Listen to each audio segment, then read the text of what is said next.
Have you ever been told that you are over dramatic? You make way too big of a deal out of a small thing, and you have these insane meltdowns and episodes that people make you feel awful about, and have you just started considering that maybe, just maybe, those are autistic meltdowns? I don't know about you, but years ago when I was talking with my doctor and he suggested to me that he believed I was autistic, I started deep diving into what that looked like. And one of the things that came to my attention was autistic specific meltdowns. And they described an experience I have had my entire life, but never had the vocabulary to explain what was going on. And it changed my life getting that understanding. And so today, I want to talk to you about what an autistic meltdown feels like to me, that I can now confidently say is an autistic meltdown, and it's not me just like deciding to have this episode to bother everybody. It's an autistic meltdown.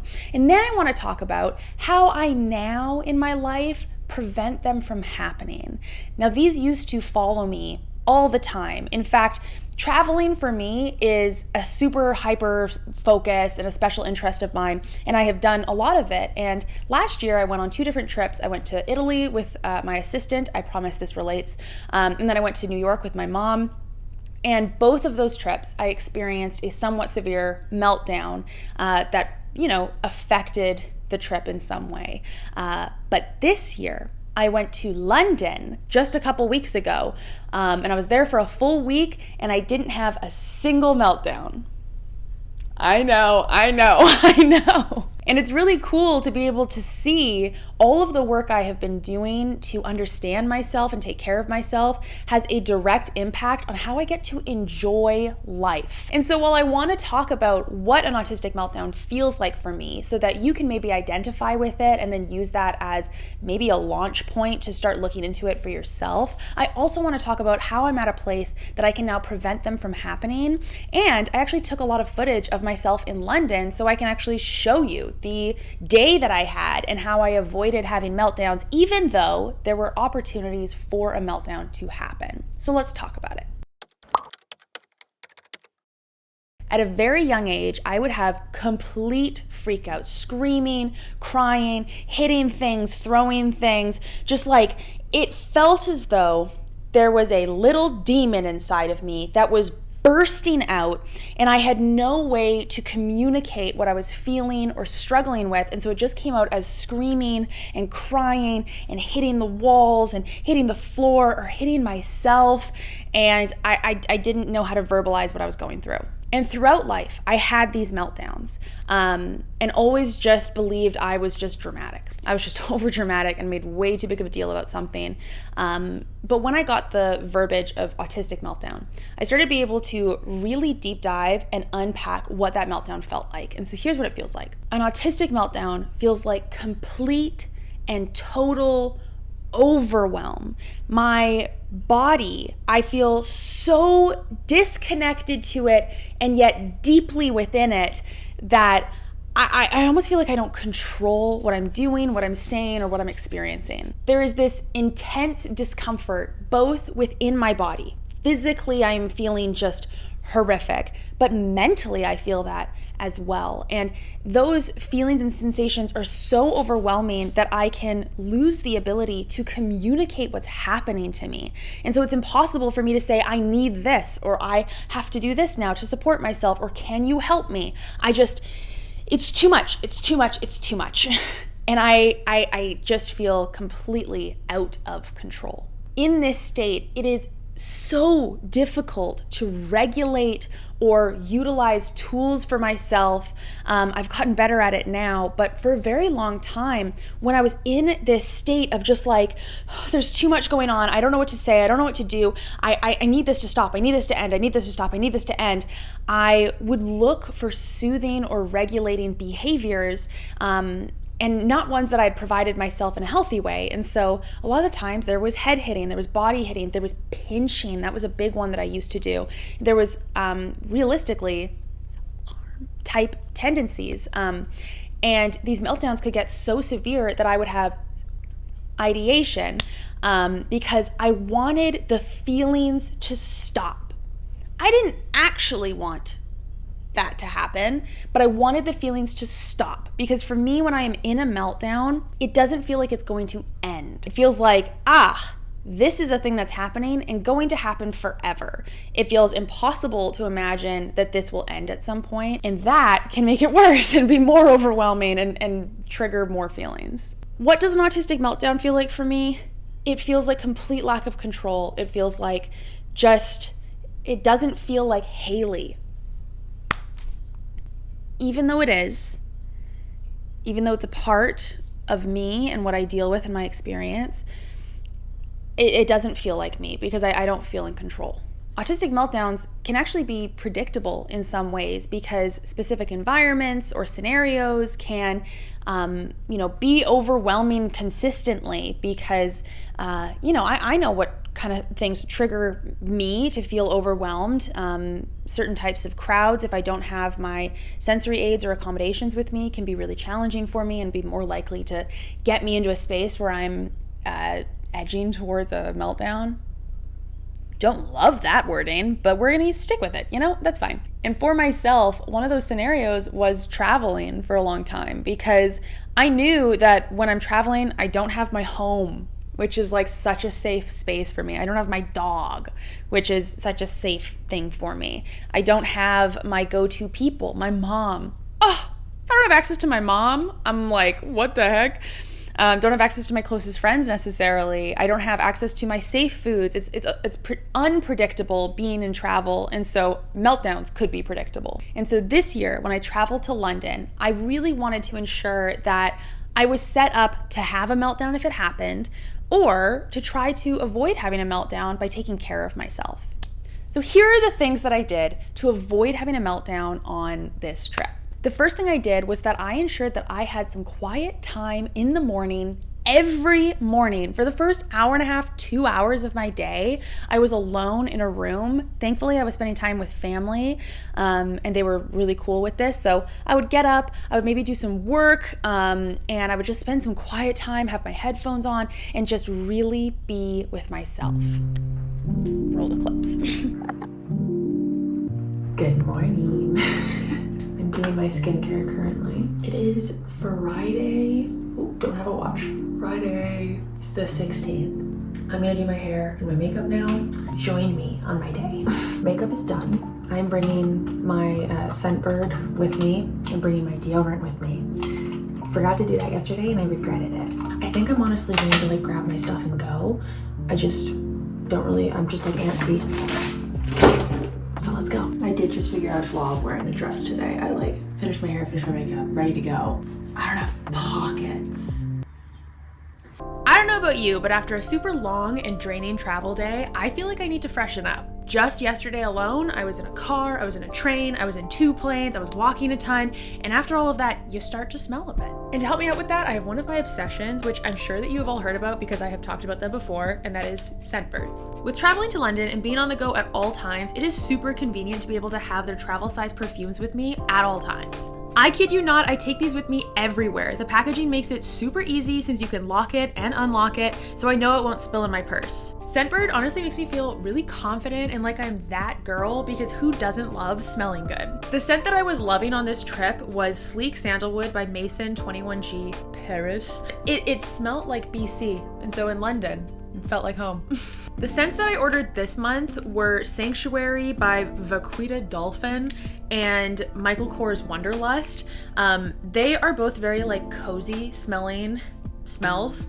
And so as we transition into fall, I am going to be wearing these so much. Scentbird is a fragrance subscription that allows you to choose a new designer scent every month for only $17. With Scentbird, each month you can personally choose what fragrances you receive, so there are no surprises. There are over 700 perfumes and colognes on their website, so there are a ton of options to choose from. With each fragrance, there is a 30-day supply for you to test out for a month before committing to a full-size bottle. Thank you, Scentbird, for sponsoring this video. You have literally saved my life because smelling good equals feeling good. If you guys are interested in trying Scentbird, you can use my discount code HONEYMAN or scan the QR code that's on screen for 55% off your first month with Scentbird. That means you get the product for half the price. That's only $8. Now, once I had this quiet time to myself, I felt so regulated and set up to start my day. I then went to meet up with a trusted person. Now, I originally was planning to do this trip alone, but a friend of mine happened to be traveling to the same place at the same time, and so I was like, let's meet up.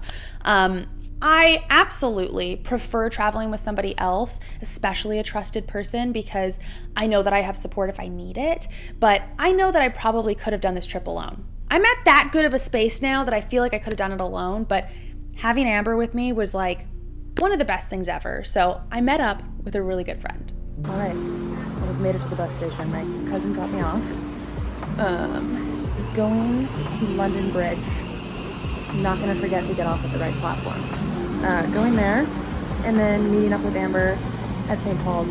I am hungry and want a coffee though, so that is my first priority. I know that there's like a little coffee stand here, but I want to sit down at a cafe, so that's the plan.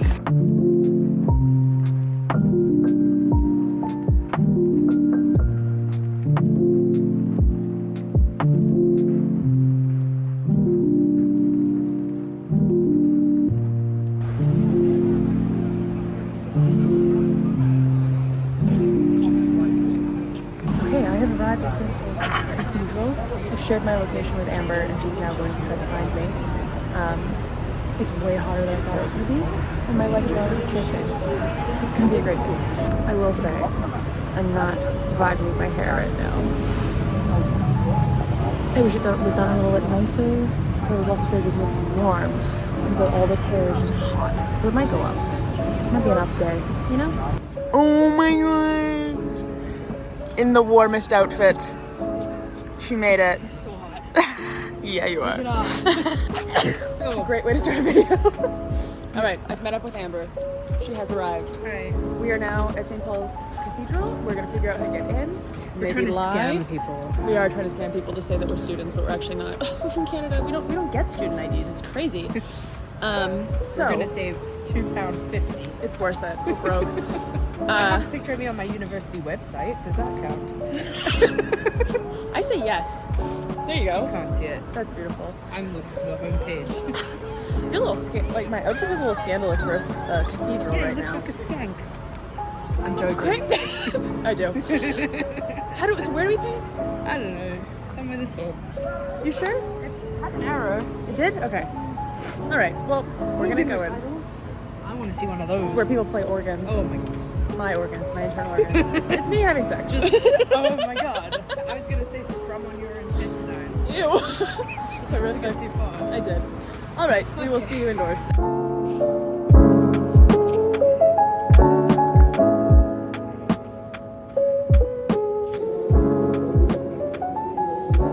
Now, if you've never been inside of St. Paul's Cathedral, you might not know, but you can walk to the very, very tippy top of it. And the space in which you get there is a tiny spiral staircase that just, and it gets smaller and smaller and smaller at the top. And for me, one of my triggers for meltdowns or for my vasovagal syncope is heat, confined spaces, and not having the option to leave. It's a bit of like the claustrophobic feeling of like, oh, I can't just step to the side and be out of this situation, like I'm stuck here. And so this was like a perfect storm for Haley. It was hot, the staircase just kept going, and at a certain point you're like in the middle and you have no way to leave. And it was overwhelming because it was loud as well because there were a lot of other people in the space. And so I definitely felt myself in this space being like, holy fuck, this could happen. I could have a meltdown here. I voiced it to Amber and then immediately tried to talk about some affirmations that we could do together and to myself. Oh my god.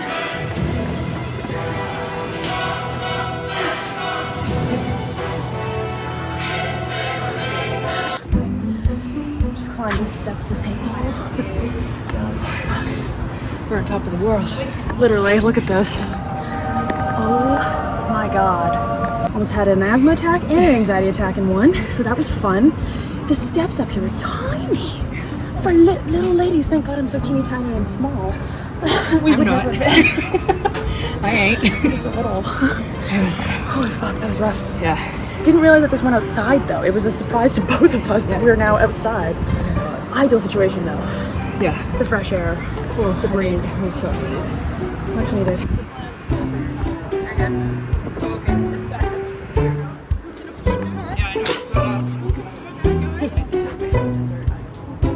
at it, London. I haven't shown the bingo card yet, but Amber has ticked off a thing on her bingo, so I have to explain that when we sit. Okay. Yeah, text, but Amber's made a best friend, so pretty jealous, Always. but you know. There. I've put the hair up. These staircases are so tiny that it's inducing an asthma attack. Nope, anxiety. My brain's not functioning anymore. I can do it. I'm strong. I'm capable. My hair is up. I'm gonna take more hits of my puffer. Shit's wild. Right, Amber? Give me an affirmation. Yeah, I don't know if that puffer's an emergency of you. It is. It's both. What is it? It's turbular. I don't know what it's called. I actually forget. Probably expired. Okay. I mean, literally, maybe. No, I got that not that long ago. Like a year ago. Because of the wildfires, I had to get a better one. Fair. That's the really strong one, though. Anyway, She's a paramedic. you're doing great. Thank you. Thanks. You're Symbicort. Yes, that's the one. Oh yeah, you're good. Yeah. Okay. No, we're fine. I was just making sure we're gonna like. You pulling that off now? Well, it doesn't say anything. Oh. Ratchet. Okay. She called me a slag today. No, not a slag. What did you call me? I said a Skank. bad word. She called me a skank. That's great. And ratchet. So. I'm Add that really to the not list. nice, apparently. No. I think the important thing that I'm trying to call out here is that I knew it was possible for a meltdown to happen. So instead of shoving it to the side and avoiding it, I was like, let's tackle it. Let's talk about it. Let's create a plan. Let's fully focus on this for a moment. And so we talked about it, created a plan. On the way down from St. Paul's Cathedral, I fully had to stop and sit on a bench for a bit because I just needed a moment to regulate my breathing. I took my inhaler, which was really helpful. And we got through it because I didn't feel as though I had to shove it down and pretend it wasn't happening. I could fully be in the moment and go, I need support right now. And I got that. So in any instance in the future that a meltdown is possible or I could feel that it's starting to happen, I'm gonna focus on it. Instead of pretending it's not happening, I'm gonna go, what do I need? Crazy concept. Now for myself, being that I am both ADHD and autistic, those things collide, right? My autism really wants a laid out plan, timed to the minute so that I knew what was going on. My ADHD, however, is much more forward presenting than my autism, and so it tends to win. And my ADHD is very chaotic and all over the place, and so I was fine with things ebbing and flowing and changes in our plan because my ADHD was running rampant on this trip.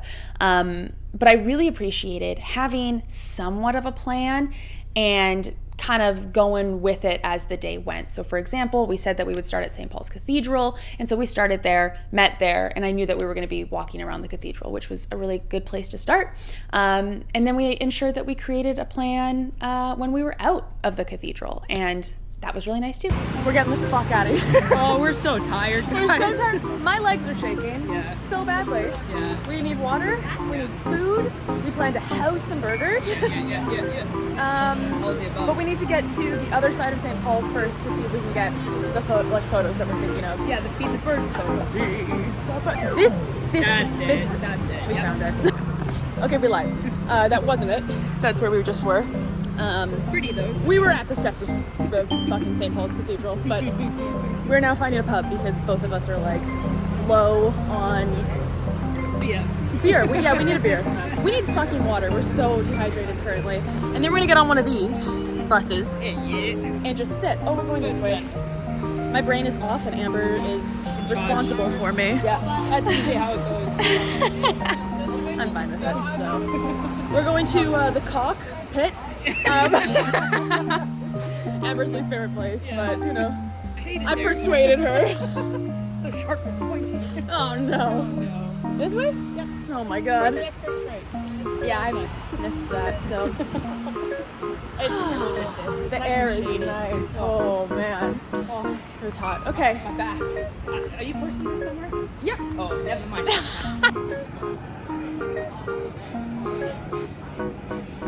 we have found a spot to eat. It's not where we originally planned. It's right across the street, and that's fine. Got myself a cider.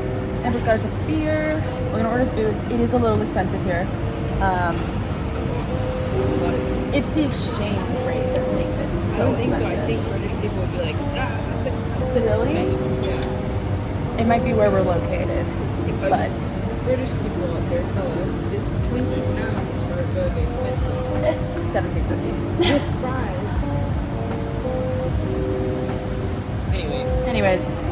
Anyways, we're high rollers today. It's kind of crazy. I'm gonna get a club sandwich. There's a wagon.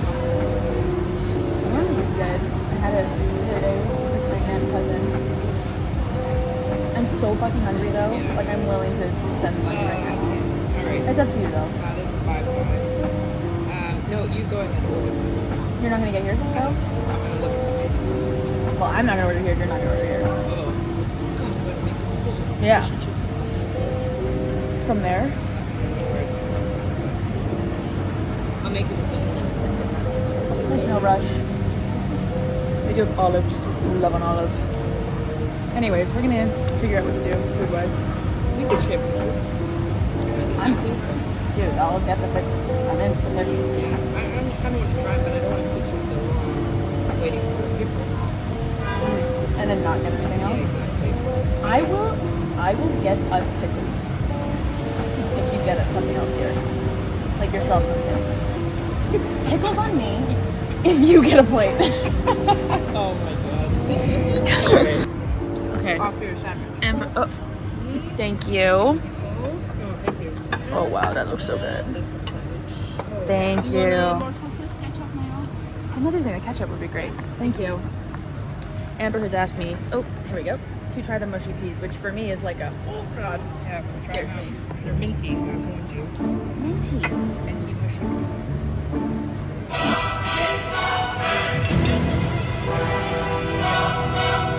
Texture. Oh my god. These are really hot. I think they're pretty delicious, so. Oh, Sorry, this is British too hot to hold. I can't even get some cider. Oh my god. Oh, they're not that bad. They don't taste bad. It's the texture. The graininess. Yeah, it's like not fully mushy, No. which would be bad too, but Amber likes them. I'm surprised by them. I don't love them. This looks good, dude. This is so good. Like, I can't get enough of fish and chips fries. Yeah. Brits know how to do one thing, and that's fish. Sorry, that's the only thing they know how to do? And colonize it. Thank you. Dearest Amber, I present to you bingo. These are our bingo cards. So, it is a bit of a game of who is perceptive enough. Oh, I hit it! Oh my god. Laminated. Tap Okay, now. It's a bit of a game of who's perceptive enough to notice these things. Okay. I know that some of these we've already done too. Yeah, I miss home. Yeah. Thank you. Here you are. One for myself. Yeah. Here it is. I had too much coffee already. Yeah, you did. That one I have done. I haven't used my loops yet. The Talk to Stranger is specifically about a special interest. Canada. Is that a special interest of yours? I think so. I think it counts. There's a fake British accent. We're both about that one. We've done that many All of times. these are Haley convinces something. Haley This is doesn't true. know. This I is did true. make friends with a stranger. Good. Needs an overstimulated break. Oh yeah. Had that where I almost passed out in the hallway. Yeah. That was great. Mrs. Feels nauseous. We both had that We one. did have that one. Oh my You just hit him. Go for it. Whoa, that is awful.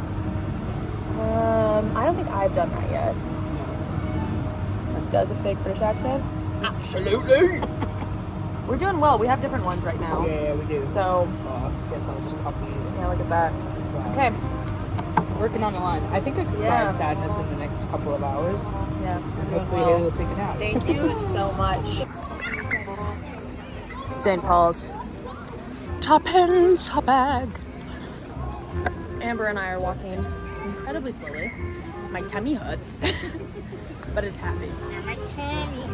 We decided over lunch, okay, that we're gonna catch a bus to go to the market, which is a market that's called the Market. Borough Market. Borough Market. Butter Market. And then we're probably going to take the train to Tower Bridge. Yeah. The thought of eating a strawberry right now makes me want to vomit, Yeah. but like Well, when we get there, Yeah. Butter. Oh, It'll be there nice. you go. Chocolate and strawberries at Butter Market. perfect. Where's the fucking Those set? at 5. Chocolicious is what it's called. All right, we're getting there. So we have 2.5 hours to burn this off. 1.5 hours at all. You're disgusting. So sorry. Just kind of came out. Actually, you could see it loading, probably, in the video. Yeah. Anyways, It was a cloud. ew. I'm overstimulated. Next stop. There we go. Heard the ding. What's up? It's gonna go right in.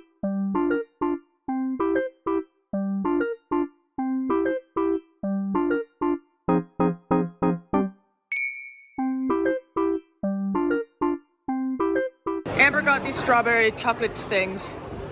Apparently all the rage. I didn't know about this. Yeah. Butter Market, strawberries and chocolate. It's really good. It's quite refreshing too. So, cutting that out. Another important piece to travel for me, or like any situation, is ensuring that I've set aside time to recoup, to relax, to regulate, to get back to a base point. Because I know for myself in traveling, it's almost like, wow, a lot's happening, and a lot's happening, and a lot's happening, and we're kind of building this overwhelm. And then when I take a break, regulate, back to our foundational space, go.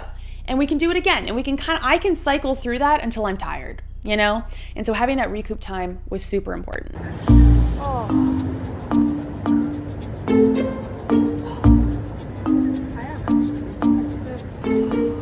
Really overstimulated. Feeling tired now. How you feeling, Amber? I'm tired. She's a tired girl. I'm ready for bed. Yeah. We found a little courtyard to just sit in for a second. I think we'll game plan Yeah. what we want to do, and then I need like 12. yeah, agreed.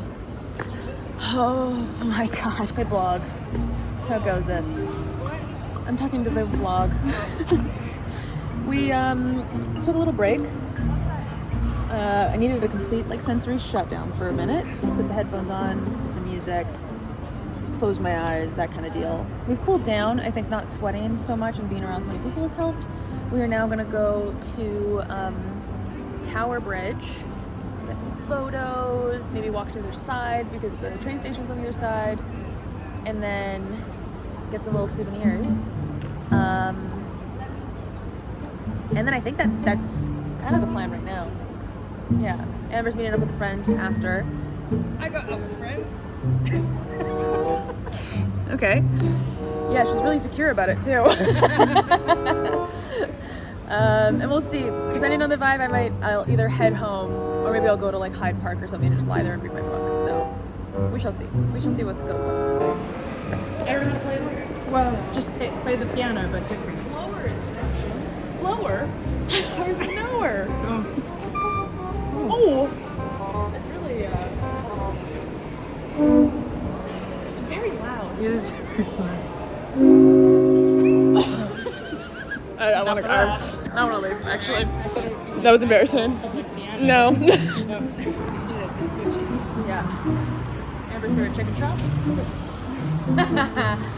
We're walking. We're mostly. Yeah. But tomorrow we don't really have any plans. So other than the evening. So we are gonna get all the energy out now and then sleep most of tomorrow. So go team. Now, let me say, this trip was so much fun. Getting to be with someone like Amber was incredible because we adore one another. We've been friends for 8 years now, almost 9 years. And she's one of the best people. And so being there with her made this travel experience so much better.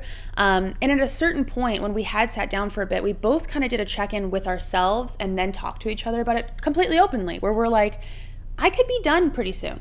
Like, I'm not feeling like I need to stay out super late. Originally, our plan was to go out and like go to bars and stuff in the evening, but both of us were just feeling like, you know what? Feeling pretty satisfied with how this day has gone. I don't feel like I need to do any more. And at a certain point, we were like, okay, let's finish this one thing we want to do, which is go to London Bridge, and then let's be done for the day. And we did that. Bought some touristy items for friends and family.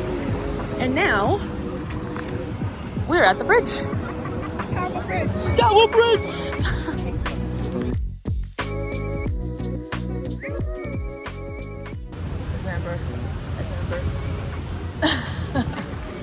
Oh, look how rocky that boat looks. That does look like a terrible time. That could have been us. That could have been us. What's the plan? Are we done now? I'm done. Okay, we're done. We're gonna go find it. The tube. The tube. Do you know how to get out of here? Yeah, that way.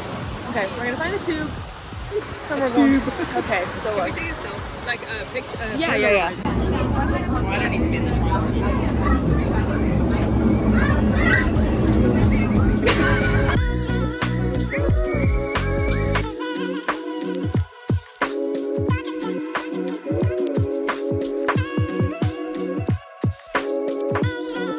So if you take anything from this video, it is one, if you are experiencing the similar feelings that I was experiencing in terms of meltdowns and feeling like you're being overdramatic and all those things, talk to a professional. Maybe try to see if you can get a diagnosis, if that would be helpful for you.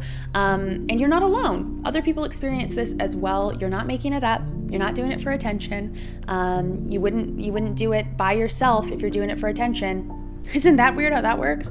And there are things you can do to prevent them or to work with yourself and accommodate yourself so that you can enjoy life to the fullest. How cool is that? Thank you again to Scentbird for sponsoring this video. All of the information is down below. I absolutely, genuinely use them literally every single day. Smelling good is such a nice and easy way for me to be regulated. So I literally used it every day during this video. We didn't even have a sponsorship planned for this trip. I was just using it. So again, thank you, Scentbird, for sponsoring this video. That ended up working out great. Thank you so much for watching this video. If you want to learn more and be a part of my journey, please subscribe. I also have a Discord down below. We have over 2,500 people in that Discord chatting, making friends, hanging out. We're gonna run events. We've got lots of things going on. If you wanna learn how to unmask and be your truest self, I have a program and a course down below that's only $15, and it'll help teach you how to be your truest self. So I love you so much. If no one yet has told you today, I am so proud of you for putting in the work to yourself, because nobody else is gonna do it for you. So it's pretty fucking cool you're doing it for yourself. Love you so much. Have a wonderful rest of your day, and I'll see you in the next one. Bye.